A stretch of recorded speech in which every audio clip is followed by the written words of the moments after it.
You've been keeping track of what the CIA and the Defense Department have been doing for a long time as far as using us as guinea pigs for mind control and other types of horrible things they have in mind for us and the rest of the people in the world. What are some of them?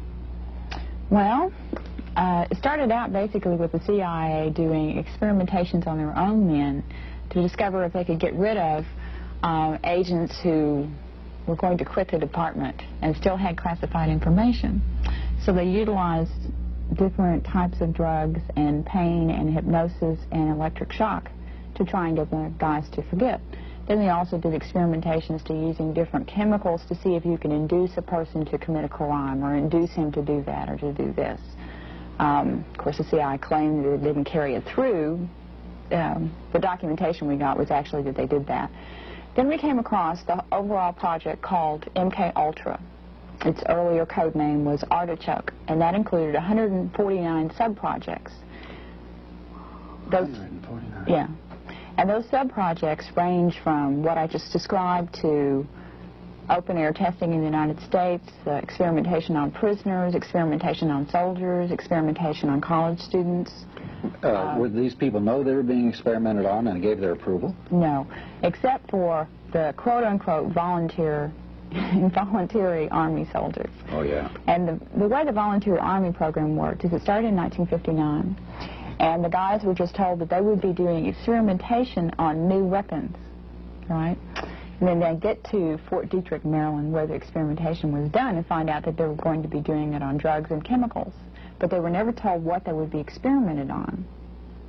You know, they just knew that they went crazy for a couple of days or so forth and so on, and then years later have similar things to the guys who had Agent Orange, because there's one chemical that was used called BZ, and it's 100 times stronger than LSD. It's a very gross drug that causes a person to totally go out of his head for at least 12 hours, sometimes up to 2 to 3 weeks, where he doesn't even know where he is or who he is. Are there residual effects to BZ? Yes.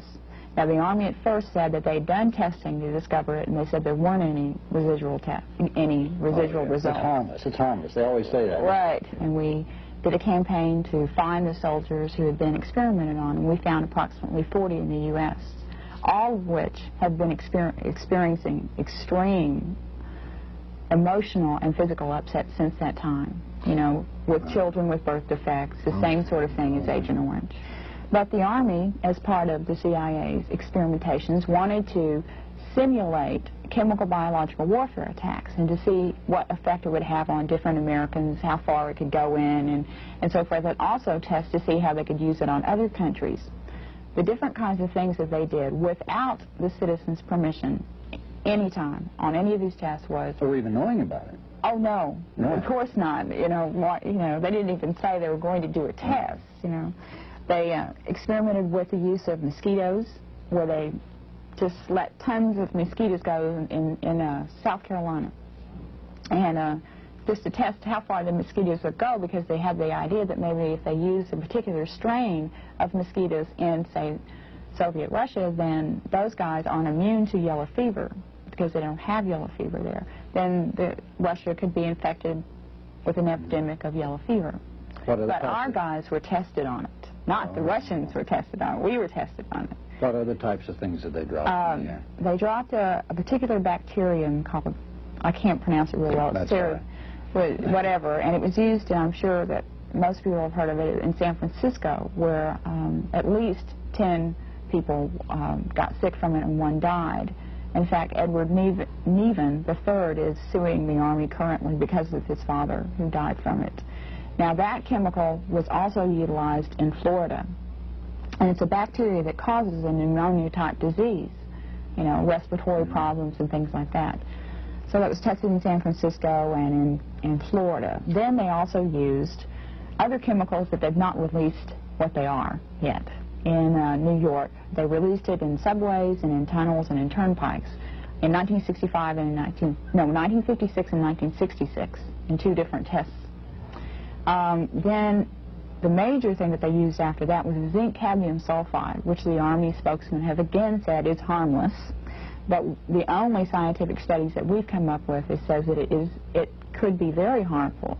In fact, if a person is exposed to it continuously, it could cause death. But it would definitely cause anyone with respiratory problems to get it agitated to a degree that they would either get very, very sick or they could actually die. Well, they've used Texas and Texans as guinea pigs for a long time, haven't they? Yes, and that's zinc cadmium sulfide. Now, that was done in what we've documented in at least 15 different locations in the U.S., one of which was in Dallas in 1961. A series of 34 different tests were done off a TV tower where they blew it out to a very large area, and the whole test area went from Dallas all the way down to Killeen, Texas, which is a long way. It's like 160 miles. Well, Austin's been involved in one of these tests, too. Right. The other series of tests that we discovered with zinc cadmium sulfide was in the test area was described as from Corpus Christi up to San Antonio, Austin, and over to Houston. So it was that area. And they sprayed off jet bombers the zinc cadmium sulfide by following the coastline, and then it would blow in to the coast. And then they set up samplers to see the concentration and how far it would go in. That was done in 1965 in that area. Then a year later, they did a similar type test, but this time the simulant used was 23 tons of glass beads and quartz particles. Glass beads and quartz particles, and we inhaled these? Yeah. Yeah. Now, those wouldn't be as dangerous as zinc cadmium sulfide, but I don't think I'd want to breathe 23 tons of glass beads. No. So, and again, the thing is, now, with these tests, we are currently trying to get Texas senators at least. We've given a submission to Senator Tower and Benson and Pickle to ask them to please put a ban on any chemical biological warfare testing without anyone's permission, so that if a city wants to, you know, be utilized as a guinea pig, then they have the ability to say whether they want it or not. I mean, it's just not okay for Dallas to get sprayed and everyone in the city get that effect without their permission, and so we are trying currently to get a ban on this. What about the certain types of testing of strictly racial or ethnic nature? Well, we discovered that actually what they phrased it as is ethnic weapons. Now, in the United States, we've been able to document that Negro men were experimented on with LSD and other hallucinogenics who were either mental patients or prisoners. And the attempt with that is to discover how different ethnic groups or races would not be as immune to something as someone else. Like as with Soviet Russia, they don't have yellow fever. So those guys hadn't built up an immunity to yellow fever yet. So if you used a particular chemical in that area, then, say, Russians may not have that immunity and might get an epidemic that's real quick and then disable the country immediately.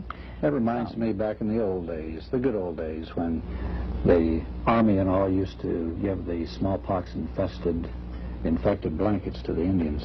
Right. We haven't really changed much, have we? Except we've gone on a mass-produced basis and have the ability to spread it throughout the whole world. Well, the irresponsibility with it is what is the terrible thing, because the Army apparently felt like some of the guys are good guys, and they really probably felt that we need to do chemical biological warfare tests to make sure we don't get attacked on this. I mean, what if Russia came over here and did a chemical, you know, sprayed a chemical in the United States? What would happen? But who was responsible for telling the Army that that chemical was safe? I mean, that has never been in any of the documentation. Who was responsible for saying that BZ, which is an extremely dangerous drug, could be used on our soldiers? Who said it was okay to use Agent Orange and that it was harmless? You know, those guys cannot be found. They're not in the documentation. You can find out about all the tests, and then, of course, you go to the Army because the Army conducted the test. But who in the Army said it was okay? And that's what I think is the thing that must be found out, because those individuals, I think, should be prosecuted. It was a criminal. It was a criminal thing. It shouldn't have been done.